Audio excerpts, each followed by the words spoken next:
Onion is sold for 5 consecutive months at the rate of rupees 10, 20, 25, 25 and 50 per kg. तो 5 months की हम बात कर रहे हैं. रेट हमें गिवन है 10 rupees, 20 rupees, 25 rupees, 25 rupees and 50 rupees per kg. A family spends a fixed amount of money on onion for each of the first 3 months. तो first 3 months में जो amount spend किया गया है वो equal है and then spends half that amount on onion for each of the next 2 months. The average expense for onion in rupees per kilogram for the family over these 5 months is closest to. क्योंकि सारी चीजें यहाँ पर हम average की form में निकाल रहे हैं, हम कोई भी वैल्यू असाइन कर सकते हैं. लेट अस से फर्स्ट 3 मंथ्स में जो फैमिली है उन्होंने 100 रुपीज पर मंथ स्पेंड किए. नेक्स्ट 2 मंथ्स में हाफ ऑफ दिस वैल्यू यानी कि 50 रुपीज पर मंथ स्पेंड किए. तो अगर हमें ये पता करना हो टोटल कितना अमाउंट इन्होंने स्पेंड किया है तो जवाब होगा 400 रुपीज. टोटल क्वांटिटी कितनी परचेज की है? 100 divided by 10, we can say 10 kilogram here. 100 divided by 20, 5 kilogram. 100 divided by 25, 4 kilogram. 50 divided by 25, 2 kilograms. And 50 divided by 50, 1 kilogram. तो टोटल जो अनियंस परचेज किए गए हैं वो हो गए हैं 15, 19, 20 into 22 kilogram. 22 kilogram onions for rupees 400. Average price के लिए हमें क्या करना होगा? टोटल अमाउंट स्पेंड को डिवाइड करना होगा टोटल क्वांटिटी परचेज से. So we will get 200 upon 11. This is 18 2 over 11, या इसको हम 18.18 भी कह सकते हैं. हमें क्लोजेस्ट वैल्यू ढूंढनी है. फोर्थ ऑप्शन हमारे इस क्वेश्चन का answer.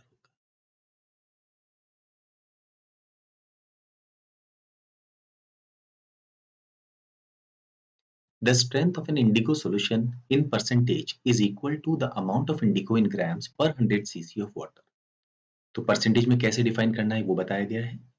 Two 800 cc bottles are filled with indigo solutions of strength 33% and 17% respectively. एक काम करते हैं हम यहाँ पर हम यहाँ बॉटल्स ले लेते हैं.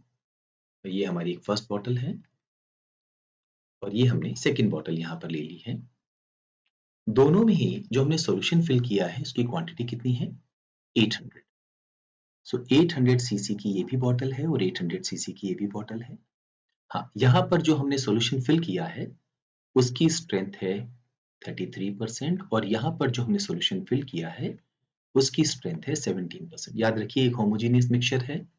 दैट मीन्स अगर आप इसमें से कोई सॉल्यूशन निकालते भी हैं तो जो बाकी बचा सॉल्यूशन है उसमें भी स्ट्रेंथ सेम रहेगी. A part of the solution from the first bottle is thrown away. Let us say हमने इसमें से x लीटर सॉल्यूशन ये बाहर फेंक दिया. Okay, and replaced by an equal amount of the solution from the second bottle. और हमने क्या किया, जो सेकंड बॉटल है उसमें से x लीटर सॉल्यूशन लिया और बाकी बचे हुए सॉल्यूशन में हमने ऐड कर दिया. तो ये x लीटर हमने थ्रो कर दिया. तो अब हमारे पास में यहाँ पर सॉल्यूशन बचा है 800 माइनस x लीटर जिसकी स्ट्रेंथ है 33%. इसमें हमने x लीटर सॉल्यूशन मिला दिया है जिसकी स्ट्रेंथ है 17%. ऐसा करने पर जो फर्स्ट बॉटल है उसमें हमारा सॉल्यूशन की स्ट्रेंथ चेंज हो गई है और वो हो गई है 21%. ये एक सिंपल एलिगेशन का क्वेश्चन है जहां पर 33% स्ट्रेंथ वाले सॉल्यूशन में 17% स्ट्रेंथ वाला सॉल्यूशन मिलाते हैं और ऐसा करने पर ओवरऑल 21% स्ट्रेंथ हो जाती है. एलिगेशन के रूल पे अगर आप फोकस करेंगे तो आप इमीडिएटली इस क्वेश्चन को आंसर कर सकते हैं. हम हमेशा डिफरेंस लेते हैं of higher value minus lower value और अपोजिट साइड लिख देते हैं.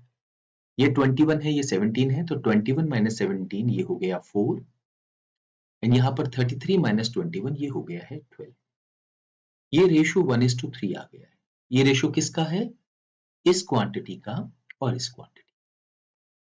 तो यहाँ पर 800 minus x divided by x is equal to 1/3.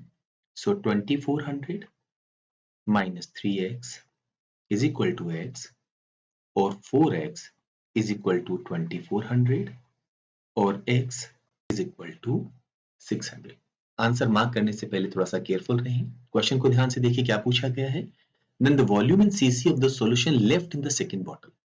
x litre तो यहां जा चुका है, तो यहां पर बचेगा 800 माइनस एक्स। 800 में से 600 आप सब्ट्रैक्ट करेंगे तो यहां जो क्वांटिटी बचेगी सॉल्यूशन की वो होगी 200 लीटर्स। डेटा बेस्ड क्वेश्चन था, आपको 200 आंसर टाइप करना।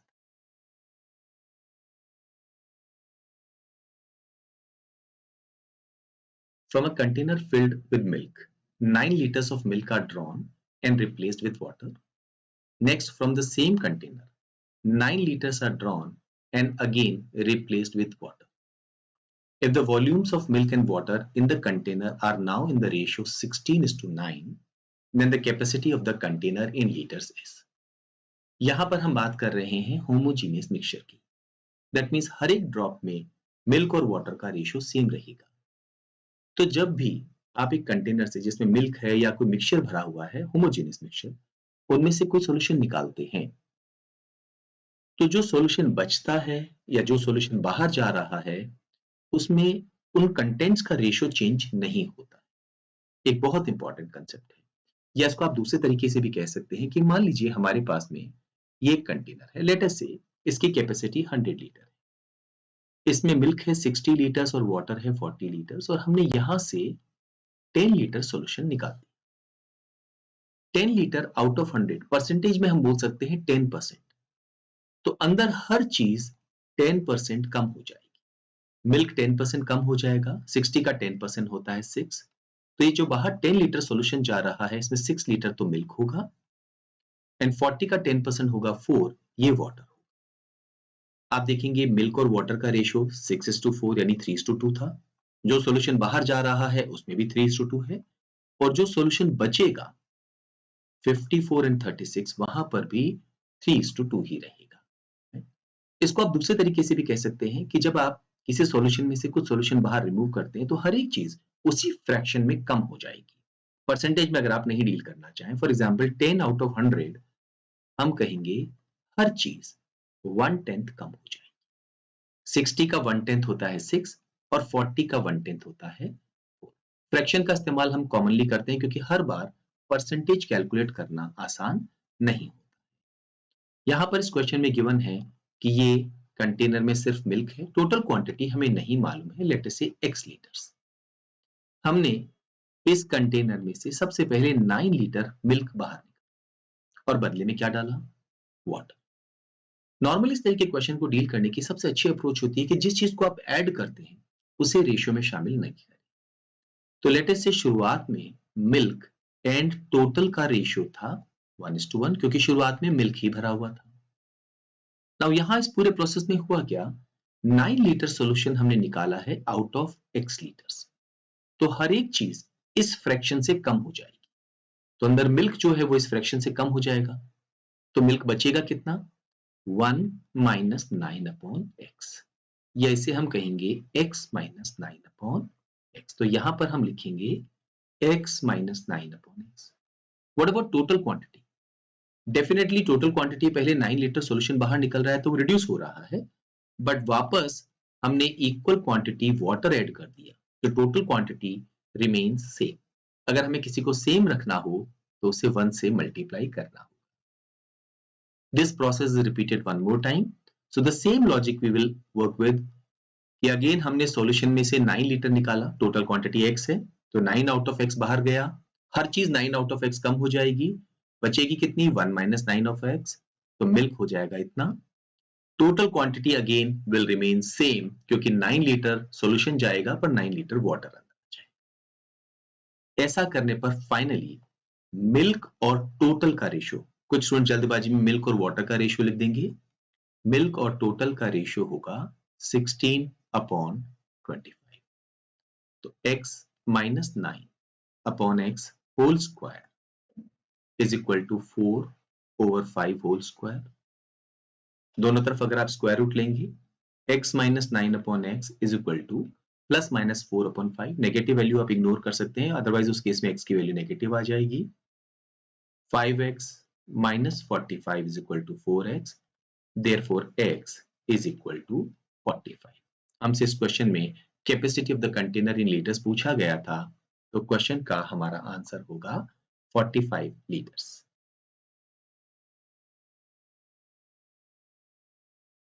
In a football tournament, a player has played a certain number of matches and 10 more matches are to be played. Let us say player ने 10 matches play किए हैं already और अभी उन्हें 10 matches और खेलने हैं। If he scores a total of 1 goal over the next 10 matches, 10 matches में मिला के अगर वो 1 गोल करे, his overall average will be 0.15 goals per match. शुरू के n मैचेस के गोल्स हमें नहीं मालूम है, लेट अस से x गोल्स उन्होंने किए हैं, तो टोटल गोल्स किए हैं x + 1 divided by total matches खेले हैं n + 10, एवरेज हो जाएगा 0.15 गोल्स पर मैच। इसे फर्दर सॉल्व करते हैं, x + 1 is equal to 0.15n plus 1.5, ये 1 राइट हैंड साइड ले जाते हैं, तो x की वैल्यू आ जाएगी 0.15n प्लस 0.5। अच्छा, एक कंडीशन हमें और गिवन है, ये कंडीशन है कि अगर if he scores a total of 2 goals over the next 10 matches, जहां 1 गोल हमने लिखा है उसकी जगह अगर वो 2 गोल्स कर दें, his overall average will be 0.2 goals पर मैच।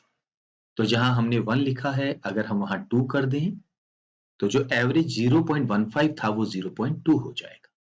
इसे भी सॉल्व करते हैं, x + 2 is equal to 0.2n + 2 और x is equal to 0.2n। x की वैल्यू अगर हम यहां सब्स्टिट्यूट कर दें, 0.2n is equal to 0.15n plus 0.5, ये लेफ्ट हैंड साइड ले जाते हैं, 0.05n इज इक्वल टू 0.5 या n is equal to 10। Question में हमसे पूछा है number of matches he has played, n matches वो खेल चुके हैं और n की वैल्यू हमने निकाल दी है 10। यही हमारे इस क्वेश्चन का आंसर होगा।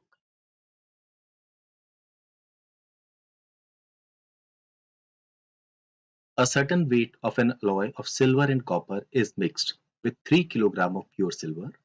The resulting alloy will have 90% silver by weight.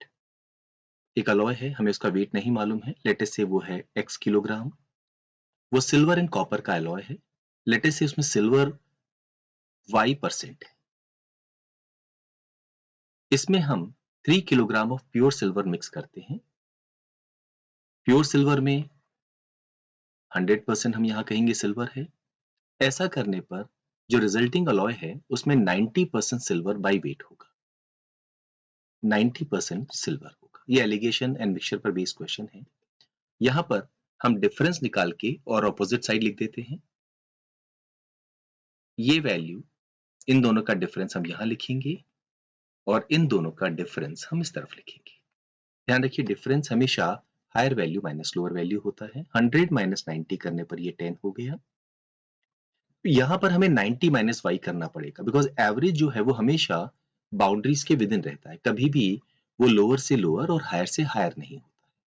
क्योंकि 90 100 से कम है तो y से ज्यादा होगा, हम यहां लिखेंगे 90 माइनस y, और ये रेशियो है x किलोग्राम और 3 किलोग्राम का। तो यहां से हमारे पास में सबसे फर्स्ट कंडीशन आ गई है 10 divided by 90 minus y is equal to x upon 3। Solve करते हैं, 30 upon x is equal to 90 minus y, therefore y is equal to 90 minus 30 upon x। एक कंडीशन हमें यहां पर और दी गई है, if the same weight of the initial alloy यानी x kilogram mixed with 2 kilogram of another alloy, अब ये 3 की जगह 2 किलोग्राम हो गया है, which has 90% silver by weight। यहां अब 100% सिल्वर नहीं है, 90% सिल्वर है by weight। The resulting alloy will have 84% silver by weight। तो ये 90% नहीं होगा, ये अब 84% होगा। वापस हम यही काम करेंगे, डिफरेंस लेके अपोजिट साइड लिखेंगे, 90 माइनस 84 ये हो गया 6, और यहां हम लिखेंगे 84 minus y. Again 6 divided by 84 minus y is equal to x upon 2। Solve करते हैं। 12 upon x is equal to 84 minus y, या y is equal to 84 minus 12 upon x। ये हमारी फर्स्ट इक्वेशन हो गई है और ये हमारी सेकेंड इक्वेशन हो गई है। दोनों को इक्वल कर दें। 90 minus 30 over x is equal to 84 minus 12 over x। 84 को लेफ्ट हैंड साइड पे ले जाते हैं। 6 is equal to 18 over x, therefore x is equal to 3। Third option हमारे इस क्वेश्चन का आंसर होगा। हम चाहें तो इस क्वेश्चन को ऑप्शन के थ्रू भी जा सकते हैं। यहां बस थोड़ी सी सावधानी आपको क्या रखनी होगी, जैसे 90 और 84 का डिफरेंस 6 है और फर्स्ट केस में 100 और 90 का डिफरेंस 10 था, तो आप ऐसा नंबर चुने जो 6 और 10 दोनों से डिविजिबल हो। सारे ऑप्शन में सबसे अच्छा ऑप्शन हमें ये 3 kg नजर आ रहा है।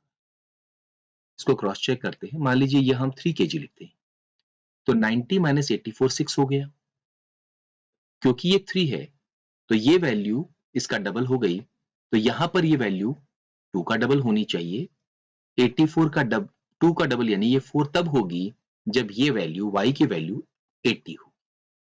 सो 84 माइनस 80 करने पर 4 आ गया ना। आप देखेंगे रेशियो 6:4 इज नथिंग बट 3:2। अब इसको फर्स्ट कंडीशन में अप्लाई करें तो 90% की जगह ये था 100% और ये 84% की जगह था 90%। डिफरेंस लेते हैं तब ये वाली क्वांटिटी 2 kg ना होकर 3 kg थी। 100 माइनस 90 इज 10, 90 माइनस 80 इज 10, यानी ये रेशियो 1:1 होना चाहिए और हम देख सकते हैं कि ये रेशियो 1:1। तो कई बार ऑप्शंस के थ्रू भी आप क्वेश्चंस को सॉल्व कर सकते हैं, लेकिन एग्जाम में जब आप पे प्रेशर बहुत ज्यादा होता है, समय कम होता है, तो समझदारी होती है कि आप एक सिस्टमेटिक तरीके को अपनाएं। उसमें क्वेश्चन को सॉल्व होने के चांसेस ज्यादा होते हैं।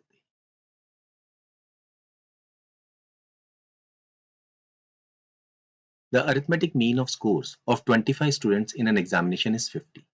अगर अरिथमेटिक मीन हमें 50 गिवन है तो हम उनका सम निकाल सकते हैं। ये होगा 25 into 50, that is 1250। 5 of these students top the examination with the same score. Let us say in 5 students का स्कोर था हर एक का x marks. If the scores of the other students are distinct integers with the lowest being 30, then the maximum possible score of the toppers is, lowest 30 है, distinct integer होने चाहिए, हमें इनको maximise करना है तो बाकी सबको मिनिमाइज करना होगा। तो नेक्स्ट नंबर आना चाहिए 31 and then 32 and so on up to 49। याद रखिए 20 स्टूडेंट्स बाकी बचे हैं, 30 फर्स्ट स्टूडेंट का स्कोर है तो और 19 स्कोर्स होंगे। जल्दबाजी में आप इसको 50 कैलकुलेट ना कर दें। Plus 5x is equal to 1250। यहां से लेके और यहां तक टोटल 20 टर्म्स हैं। ये एक अरिथमेटिक प्रोग्रेशन है। क्या हम इसका सम निकाल सकते हैं? आसान तरीका है, फर्स्ट टर्म और लास्ट टर्म का एवरेज निकालिए। ये होगा 30 प्लस 49 डिवाइडेड बाई 2 और इसे नंबर ऑफ टर्म से मल्टीप्लाई कर दीजिए, वो है 20 plus 5x is equal to 1250। 2 goes into 20 10 times, ये हो गया है 79 इंटू 10 790, माइनस कर देते हैं 1250 minus 790, this is equal to 5x. Subtract अगर हम करते हैं ये होगा 460, this is equal to 5x. x की हमारी वैल्यू आ जाएगी 92। थीटा बेस्ड क्वेश्चन था, हमें आंसर टाइप करना होगा 92।